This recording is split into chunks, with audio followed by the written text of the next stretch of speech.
So over the weekend, me and my friend decided it would be funny to go watch the new Winnie the Pooh Blood and Horror movie, and well, I still have no idea what in this micro galaxy I watched. When this movie was first announced, I was kind of excited. The idea of taking like a classic child's IP and turning it into an adult scary nightmare has been kicked around on the internet in memes and such for like years. So I was pretty intrigued at the idea that someone was going to actually execute this idea somewhat seriously. However, my expectations were not like super high, given the fact I did know it was a low budget indie film. But what we got, I seriously think I could have shot a better movie on my iPhone and edited a better movie in Microsoft Clips, like I'm doing this video right now. I mean, down to the camera angles and the shots, like I feel like I just could have made better choices. I didn't watch any trailers or read any reviews prior to seeing the movie. Some thoughts on the movie not being all that great did creep into my Twitter timeline, but I went into the movie with not so high expectations, but I at least expected a story. What we got, an extremely confusing, convoluted plotline, if you can even call it that has absolutely no meaning at all that I could derive, and it's just what the filmmakers used to jar you into the next sequence of kills. The movie starts off with a pretty interesting comic-like storyboard sequence, supposedly setting up the story of the film, and at this point I was pretty intrigued. The art was pretty awesome, and the way they executed it I thought was a creative idea, and I thought it was pretty cool. So the narrator lets us know that Christopher Robin grew up and left the 100-acre wood to go be a doctor. Okay, seems kind of normal for a child to grow up and leave behind their childhood friends as life sweeps them away in other directions. He goes on to inform us that the animals understandably fell on hard times, but what's not understandable is there was like a harder time randomly, and the darker winter is what they called it. And they just decided, yeah, times are tough, and we're gonna eat Eeyore. Like, what? I'm sorry. They ate Eeyore. Just let that sink into your head for 2 seconds.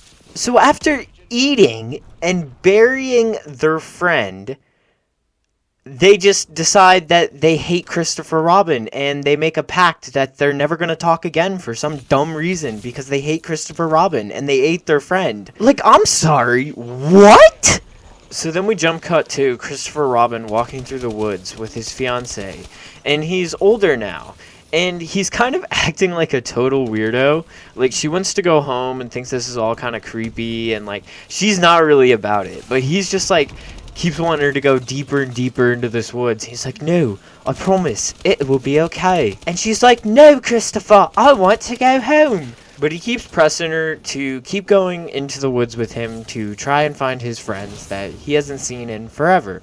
And obviously, she thinks that he kind of made it all up, obviously, because he thinks he had talking animal friends. Makes sense that a child would have imaginary friends that are talking animals and they wouldn't be real. But he just keeps on pressing her to go with him, and it's like really awkward, dude. Like, awkward. And let this be a lesson to the young men.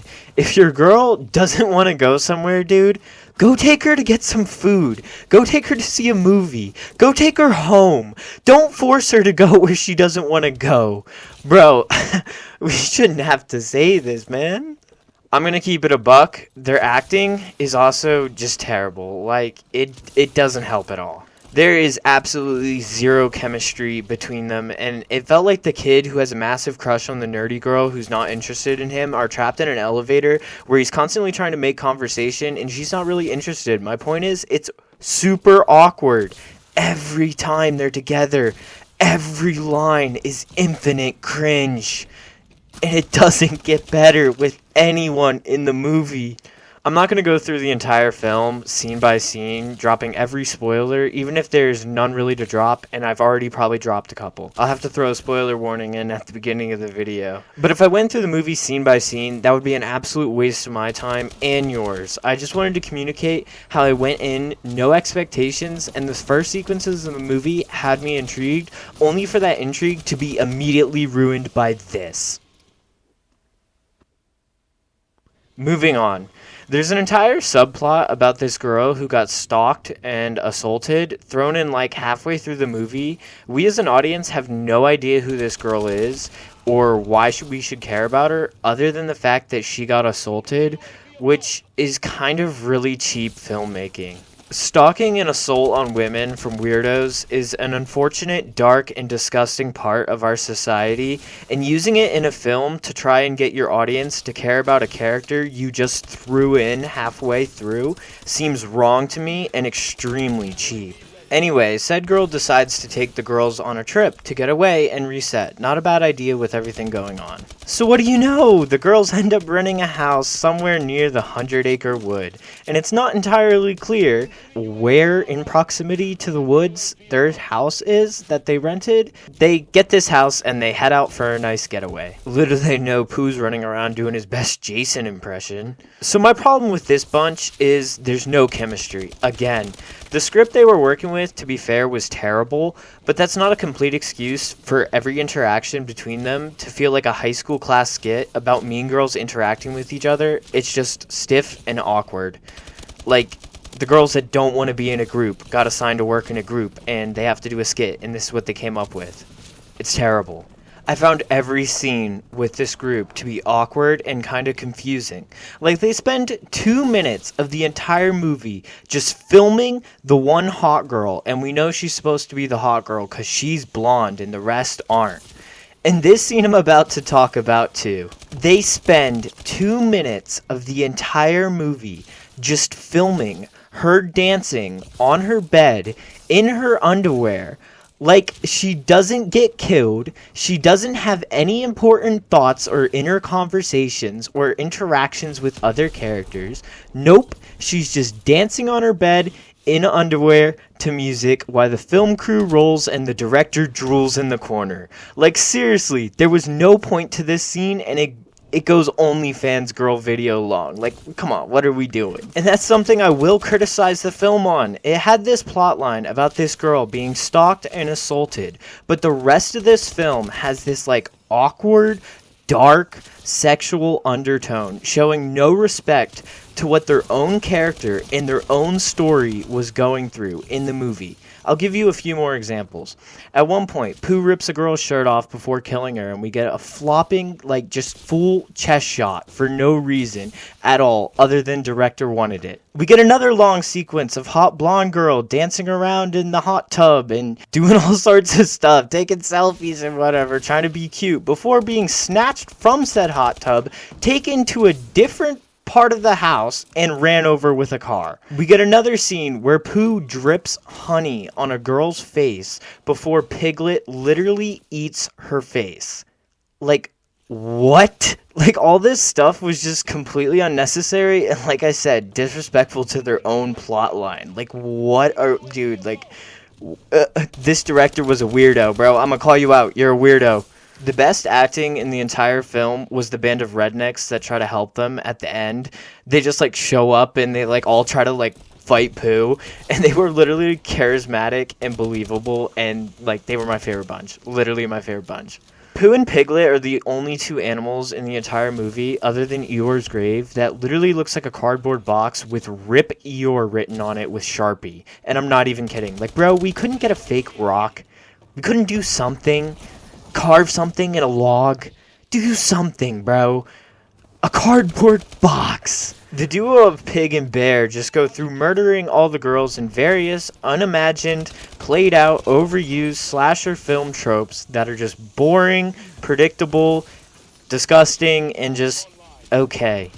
At one point, a few of the surviving girls rescue Christopher Robin, who's been held tied up in a shed getting randomly whipped by Pooh whenever he's angry. Okay. Eventually, we messily get to the final boss encounter, which leads to Pooh saying the only words in the entire film said by an animal. He is the main girl by the hair, and he's about to slice her throat. And Christopher is being the hero, begging Pooh to take him instead and let her go. Blah, blah, blah. All the classic no me for her tropes.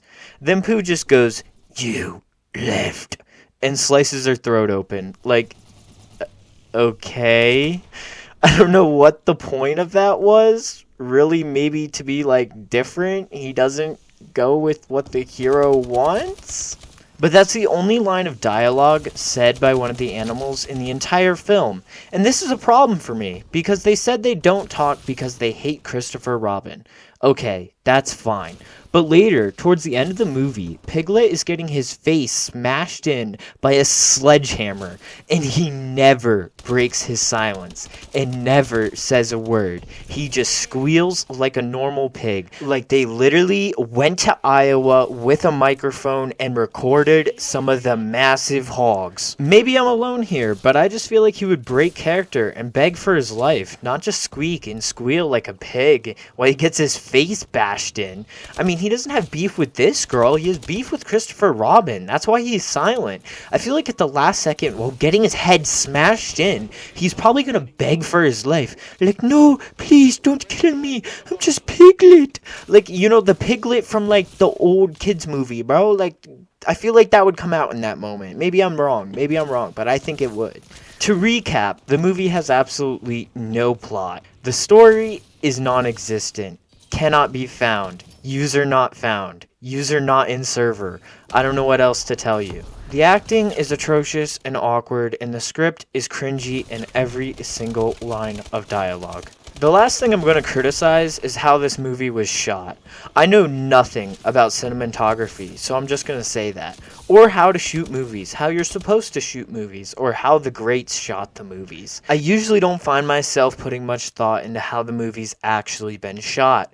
So you know it's terrible when I'm sitting in the theater thinking about how awfully shot the film is, and how given the director's chair, I could have set up better angles, better camera pans, and better camera shots. It was just boring, uninspiring, and felt like a children in the backyard shooting a home movie type of film. I heard they've already announced a sequel. I don't know how, given this movie is absolutely nothingness garbage.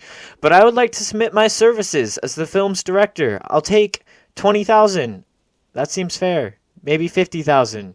And I promise to bring a somewhat cohesive story and at least more engaging camera shots. I could critique the movie's terrible costumes, cheap, boring theme park looking set designs, every actor's performance in the movie all over, pointless side scenes, but this movie is just not at all worth our time. Alright, so the movie is terrible, not worth watching. I literally give it a 1 out of 10. I could have made a better movie, and I would bet a lot on that.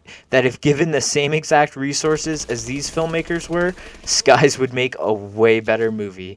But this has been your boy Wild Big Skies. If you liked the video, make sure you like and subscribe, and I appreciate you all, and peace out.